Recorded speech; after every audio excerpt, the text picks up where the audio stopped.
TV serial crime petrol और सावधान India देखकर 65 वर्षीय पत्नी पर 70 वर्षीय पति ने कैंची से कई बार कर हत्या कर दी। बुजुर्ग पति की हरकत देख बेटों ने घर लगवाए थे सीसीटीवी कैमरे। इंदौर के अन्नपूर्णा थाना क्षेत्र की सिल्वर पैलेस कॉलोनी में शुक्रवार को 70 वर्षीय बुजुर्ग ताराचंद ने अपनी ही पत्नी सीमा पर कैंची से कई बार कर मौत की घाट उतार कर खुद भी तीसरी मंजिल से कूदकर आत्महत्या कर ली थी। पुलिस द्वारा जांच करने पर पता चला कि बुजुर्ग ताराचंद लंबे समय से कोई काम नहीं करता था, सिर्फ घर में बैठे कर बीड़ी पिया करता था और टीवी पर रात दिन क्राइम पेट्रोल, सावधान इंडिया जैसे सीरियल देखा करता था।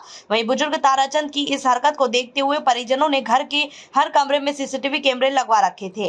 परिवार को पहले ही शक था कि क्राइम पेट्रोल और सावधान इंडिया टीवी सीरियल देखकर ताराचंद किसी दिन कोई बड़ी घटना को अंजाम ना दे डाले, क्योंकि बार बार बेटों से ताराचंद कहा करता था कि तेरी माँ को कैंची मार दूंगा, चाकू मार दूंगा। निश्चित तौर पर इसी एटीट्यूड और एकांकित जीवन जी रहे थे, जिससे हिंसात्मक प्रवृत्ति लगातार बढ़ती ही जा रही थी। इन सारी चीजों के चलते क्रिमिनल एक्टिविटी हुई है। एक बहुत पुरानी कहावत भी है कि खाली दिमाग शैतान का काम होता है। जी हाँ, इन सभी चीजों के चलते 70 वर्षीय बुजुर्ग ताराचंद ने अपनी 65 वर्षीय पत्नी सीमा की कैंची से कई बार करके हत्या कर दी और खुद भी तीसरी मंजिल से कूदकर आत्महत्या कर ली। बहरहाल टीवी पर क्राइम पेट्रोल और सावधान इंडिया जैसे सीरियल में क्रिमिनल एक्टिविटी को ही दिखाया जाता है, जिससे कई लोग अट्रैक्ट हो जाते हैं। वहीं ताराचंद को भी यहाँ पता था कि क्राइम करने के बाद क्रिमिनल का क्या हश्र होता है। यहाँ सोचकर बुजुर्ग ताराचंद ने आत्महत्या भी की होगी। है एक कहावत है,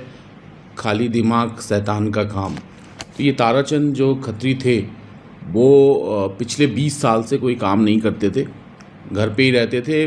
बेटे रोज़गार करते हैं, व्यापार करते हैं और वही इनको खर्चा पानी दिया करते थे।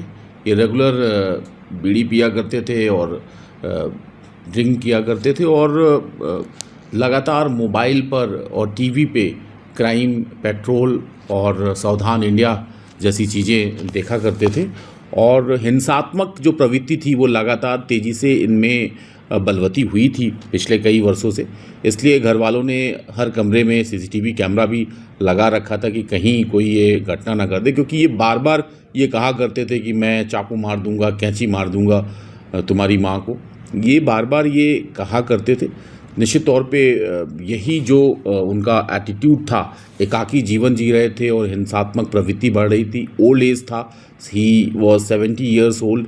तो इन सारी चीज़ों के चलते ये जो क्रिमिनल एक्टिविटी है उनके द्वारा हुई है और उन्होंने अपनी पत्नी की हत्या की और स्वयं जब उनको लगा कि उन्होंने क्या गलत कर लिया है और शायद इसी पश्चाताप में फिर उन्होंने स्वयं आत्महत्या कर ली है। बड़ी दुखद घटना है, लेकिन एक समाज के लिए संदेश भी है कि हमें सामाजिक जो प्रक्रिया है, सामाजिक गतिविधियाँ उसमें शामिल होना चाहिए। और नवयुगों में भी सोसाइटल टेंडेंसी बढ़ रही है, इसलिए अभिभावकों को भी इस ओर ध्यान रखना चाहिए कि ज़्यादा से ज़्यादा मेल मिलाप, सामाजिक जो गतिविधियाँ उसमें शामिल होने के लिए बच्चों को प्रोत्साहित करें और इस तरह की चीज़ें ना हो जिससे परिवार के लोगों के ऊपर ऐसी विपदा आए। क्या लगता है क्राइम पेट्रोल और सावधान इंडिया देख के मानसिकता बनी? देखिए, उसमें अधिकांश जो चीज़ें क्राइम पेट्रोल और सावधान इंडिया में है वो क्रिमिनल एक्टिविटीज़ को ही दिखाया जाता है। तो नेचुरली वो जो क्रिमिनल एक्टिविटीज़ है कई बार लोगों को अट्रैक्ट करती है।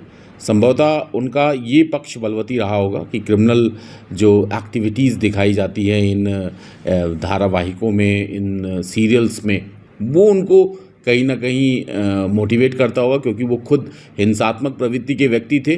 तो जो व्यक्ति जैसा रहता वो प्रवृत्तियाँ वो अपनी ओर तेज़ी से वो उसको अट्रैक्ट भी करती है और अपने अंदर कल्टीवेट भी करता है।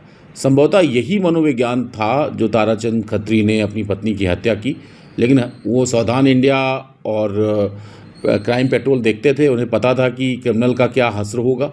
शायद इन सारी चीज़ों को दृष्टिगत रखते हुए और जो क्षणिक पश्चाताप की मनोवृत्ति उनके अंदर आई होगी, उन्होंने तत्काल फिर आत्महत्या कर ली और अपने जीवन लीला को समाप्त कर लिया।